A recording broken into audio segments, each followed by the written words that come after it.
Evet dostlar, bugün sizlere çok güzel bir çorba tarifi vereceğim. Tavuk çorbası, şifa çorbası o kadar lezzetli oluyor ki özellikle bu kış aylarında yapıp denemenizi tavsiye ederim. Tavuk çorbamızı, şifa çorbamızı hemen hazırlamaya başlıyoruz. Bunun için ne gerekli bize? Gördüğünüz gibi kemikleriyle birlikte tavuk eti, ufak ufak, fazla iri de değil de bir tane patates, 2 tane havuç, bir tane biber. Hemen şifa çorbamızı, tavuk çorbamızı hazırlamaya başlıyoruz. İlk önce patatesimizi soyuyoruz. Şöyle kabuklarını.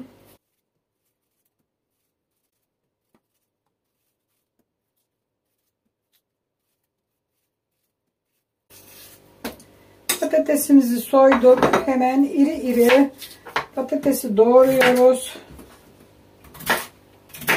Şöyle hemen kabımıza koyuyoruz. Bugün çok sağlıklı, çok lezzetli bir çorba yapıyoruz. Şifa çorbası yapıyoruz. Tavuk çorbası yapacağız. Hemen yanına 2 tane havucumuz var.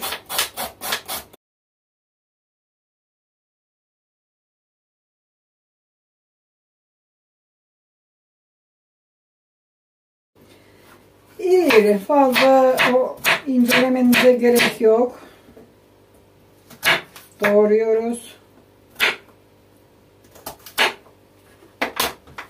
Bunları da patatesin üzerine ilave ediyoruz. Diğerini de soyalım.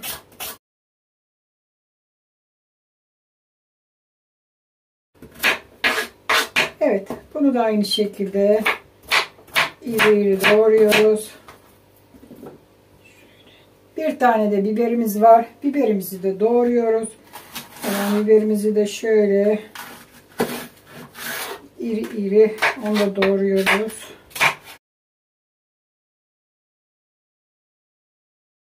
Evet. Tohumlarını çıkaralım. Bunlar hazır. Doğradığımız malzemeleri şimdi bol suda yıkıyoruz. Bol suda yıkıyoruz.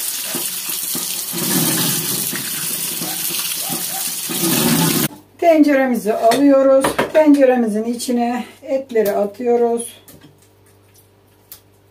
Tavuk etlerimizi üzerine doğradığımız ve yıkadığımız malzemeleri ilave ediyoruz. Üzerine su dolduruyoruz. Şöyle tamamen üzerine çıkacak, 3 parmak çıkacak kadar su doldurduk. Kapağını kapatıyoruz ve pişmeye koyuyoruz. Ocağımızı yakıyoruz. Tenceremizi koyuyoruz ve pişmesini bekliyoruz. Tavuk etlerimiz tamamen pişene kadar çorbamızı kaynatıyoruz.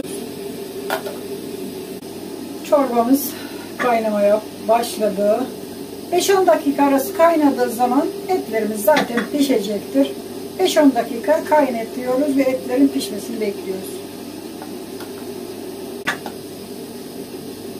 Evet, etlerden şöyle üzerinde hafif köpükler oluştu. Hemen onları alalım.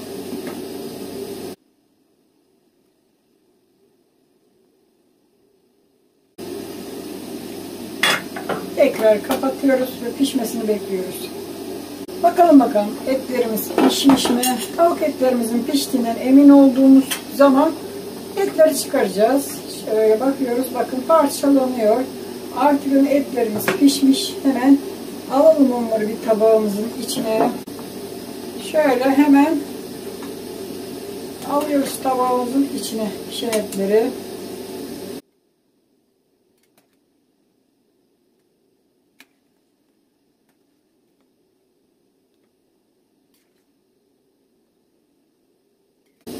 Tamamdır. Diğer malzemeler kaynamaya devam etsin. Tavuk etlerimiz tamamen soğuduğu zaman difleyeceğiz. Yani ufak ufak parçalara ayıracağız. Şu anda tamamen soğumasını bekliyoruz. Tavuk etlerimiz soğusun. Diğer malzemeler de tenceremizde tamamen pişsin. Şimdi bakalım.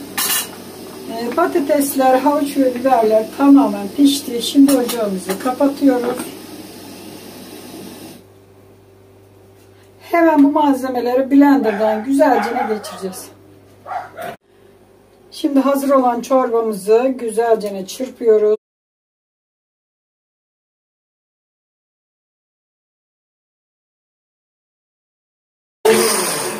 Evet, çorbamızı güzelce çırptık. Hiçbir parçası kalmayana kadar çırptık. Şimdi çorbamızın ikinci aşamasına geçiyoruz.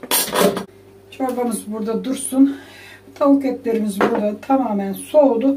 Şimdi tavuk etlerimizi şöyle ufak ufak diftikliyoruz. Parçalıyoruz.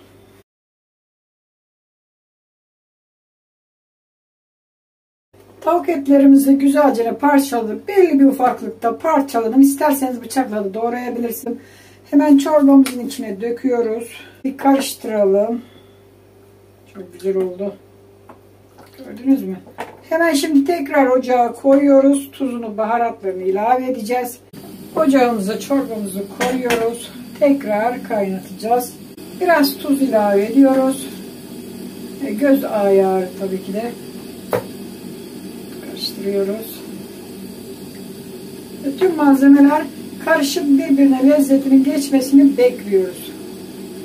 Çorbamız burada kaynamaya başlasın. Biz hemen sosunu hazırlamaya başlayalım. Kabıma alıyorum şöyle bir kap. Hemen yoğurdumdan şöyle tepeleme bir. Özellikle sulu olmayan kaynaklı yoğurtlardan kullanın.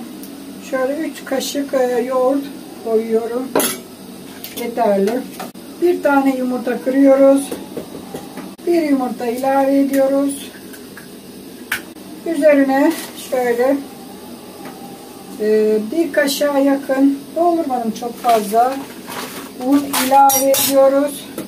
Koyduğumuz malzemeleri güzel bir çırpıyoruz. Sosunu hazırlıyoruz çorbamızın. Çatal ile güzelce çırparsanız yumurtanın beyazı sarısı tamamen çırpılacaktır. Şöyle güzel bir karıştırıyoruz. Şimdi üzerine bu çorbanın suyundan koyacağız.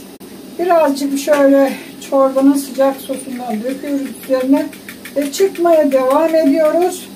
Aynı sıcaklığa getirmemiz lazım, kesilmesin.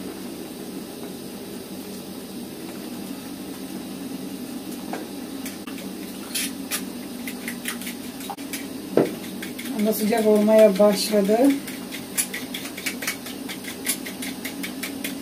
Bakın bu şekilde yaparsanız çorbanız kesilmez.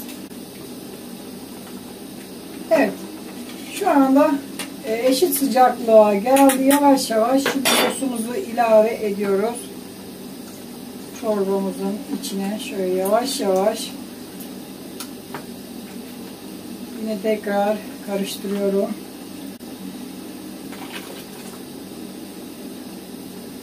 Şöyle çok güzel oldu yalnız.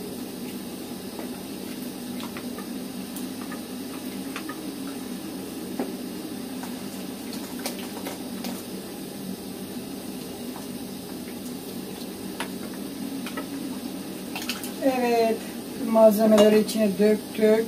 Sosumuzu şöyle bir iki tıkırdadı mı kapatacağız tabii ki de. Evet, bu aşamada kapağını kapatmadan bir iki tıkırdatıyoruz, yani kaynatıyoruz.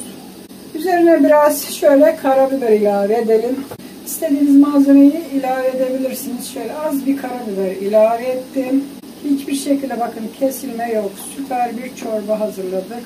Tıkırdamaya başladı. Çok fazla değil. Yani un kokusu gidene kadar dedikleri gibi bir iki tıkırdadı mı çiğ un kokusu gelmesin, tamamdır. Gördüğünüz gibi şu anda çorbamız kaynıyor. Artık çorbamızı indirelim. Çorbamız pişti. Şimdi üzerine yağını hazırlayacağız. Bu aşamada tereyağına çok az da domates salçası şöyle eritiyorum. Pul biber koyabilirsiniz.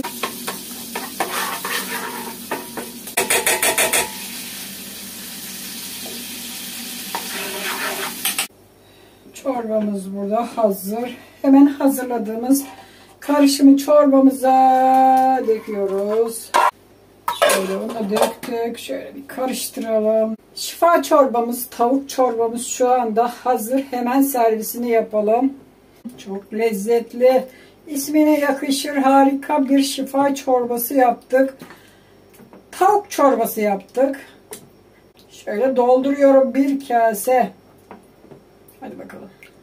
Evet, bir kase doldurduk. Hemen tabağımıza koyuyoruz. Çorbamızı servis tabağına koyduk. Şimdi üzerine isteğe bağlı. Tabii ki koymayabilirsiniz, koyabilirsiniz. Birazcık da maydanoz şöyle serpiyoruz. Yeterli. İsmine yakışır harika, nefis bir şifa çorbası hazırladık dostlar. Umarım beğenmişsinizdir. Siz de bu güzel çorbayı yaparsınız ve kış aylarında sıcacık, sağlıklı, besleyici bir çorba içmiş olursunuz.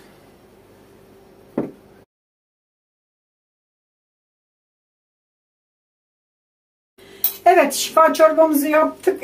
Tadına tuzuna bakmadan olur mu? Biliyorsunuz tüm videolarımda sizlere tadına tuzuna bakıyorum. Hemen tadına tuzuna bakalım. Çorbamız süper bir çorba oldu. Gördüğünüz gibi etleri içinde, üzerinde maydanozlar. Tabii maydanoz isteğe bağlı, koymayabilirsiniz, koyabilirsiniz. Bu tamamen size kalmış. Hemen tadına bakalım.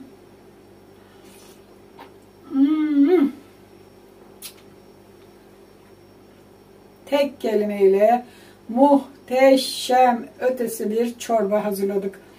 Umarım siz de yaparsınız bu sağlıklı çorbayı.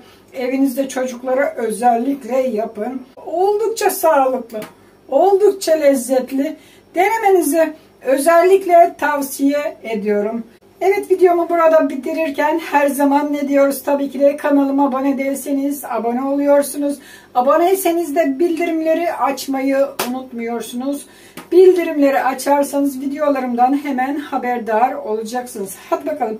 Hoşça kalın. Kendinize iyi bakın. Sağlıcakla kalın.